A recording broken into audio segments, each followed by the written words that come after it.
इतिहास में ना कुछ तारीखें ऐसी होती हैं जो बस सब कुछ बदल देती हैं। आज हम एक ऐसी ही तारीख की बात करने जा रहे हैं, एक ऐसा दिन जिसने हिंदुस्तान का नक्शा ही पलट कर रख दिया। ये कहानी सिर्फ एक जंग की नहीं है, बल्कि ये कहानी है एक नए दौर के आगाज की। वो तारीख थी 20 अप्रैल 1526 और जगह थी पानीपत का मैदान। एक ऐसा मैदान जहां कहते हैं मौत का नंगा नाच होने वाला था। सोचिए, एक तरफ दिल्ली सल्तनत की सदियों पुरानी ताकतवर हुकूमत और दूसरी तरफ एक ऐसा इंसान जिसे किस्मत ने तो बहुत सताया था, लेकिन उसका हौसला किसी पहाड़ से कम नहीं था। तो देखिए, मैदान के एक तरफ थे दिल्ली के सुल्तान इब्राहिम लोदी। इनकी सल्तनत कोई छोटी मोटी चीज नहीं थी, पूरे 300 सालों से हिंदुस्तान पर राज कर रही थी। और इनके सामने कौन था? ज़हीरुद्दीन मोहम्मद बाबर, एक ऐसा शहजादा जिसे अपने ही घर से निकाल दिया गया था, लेकिन उसकी आंखों में एक सपना था, हिंदुस्तान को फतह करने का। और इब्राहिम लोदी की ताकत का अंदाजा लगाइए, 1 लाख सैनिक और साथ में हजारों जंगी हाथी। ये उस जमाने की सबसे बड़ी फौजों में से एक थी। मतलब कागज पर देखें तो एक ऐसी ताकत जिसे कोई हरा ही नहीं सकता। और बाबर के पास? उसके पास थे सिर्फ 12,000 सैनिक। जी हाँ, आपने सही सुना, सिर्फ 12,000। अब जरा सोचिए, 1 लाख के सामने 12,000। ये तो वो लड़ाई थी जो शुरू होने से पहले ही हारी हुई लग रही थी। तो फिर सवाल ये उठता है कि बाबर यहाँ तक पहुंचा ही कैसे? चलिए, अब इसी पहेली को सुलझाते हैं। आखिर वो क्या वजह थी कि बाबर इतनी छोटी सी सेना लेकर एक इतने बड़े विशाल साम्राज्य से टकराने की हिम्मत कर बैठा?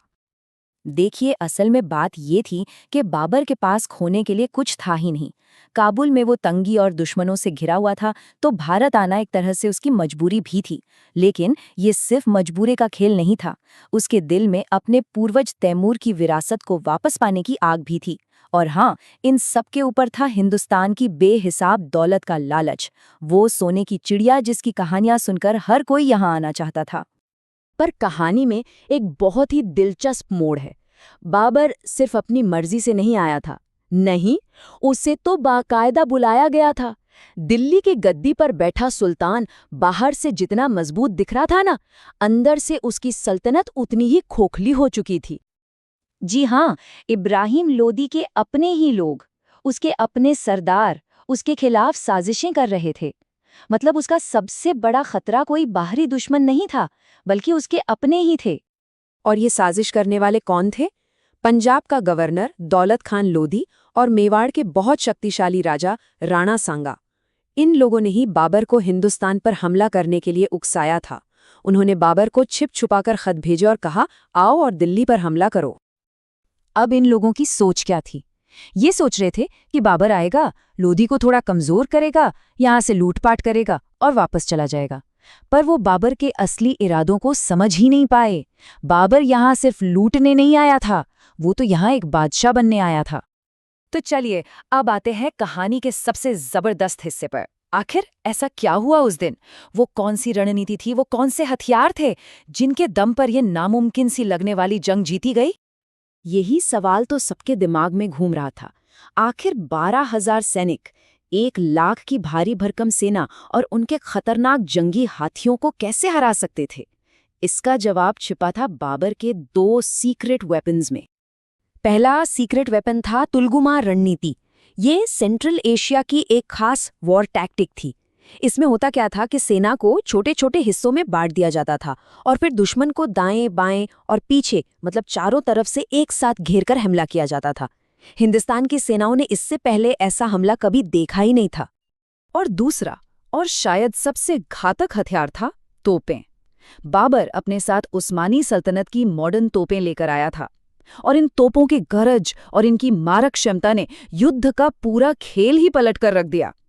कहते हैं इनकी भयानक आवाज ही दुश्मन का आधा हौसला तोड़ देती थी। और हुआ भी बिल्कुल यही। जैसे ही बाबर की तोपों ने आग उगलना शुरू किया, उनकी जोरदार गर्जना से लोधी के हाथी बुरी तरह डर गए। और डरे हुए हाथी क्या करते हैं? वो पीछे मुड़े और अपनी ही सेना को कुचलते हुए भागने लगे। बस जो सेना कुछ देर पहले एक पहाड़ जैसी लग रही थी, उसमें भगदड़ मच गई। और इसी मौके का फायदा उठाकर बाबर की तुलगुमा टुकड़ियों ने चारों तरफ से हमला बोल दिया और लोधी की बची खुची सेना का काम तमाम कर दिया।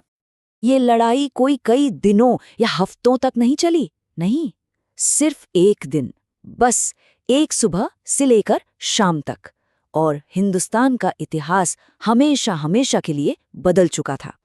सोचिए, सुबह जंग शुरू हुई, दोपहर होते होते लोधी की सेना पूरी तरह बिखर गई।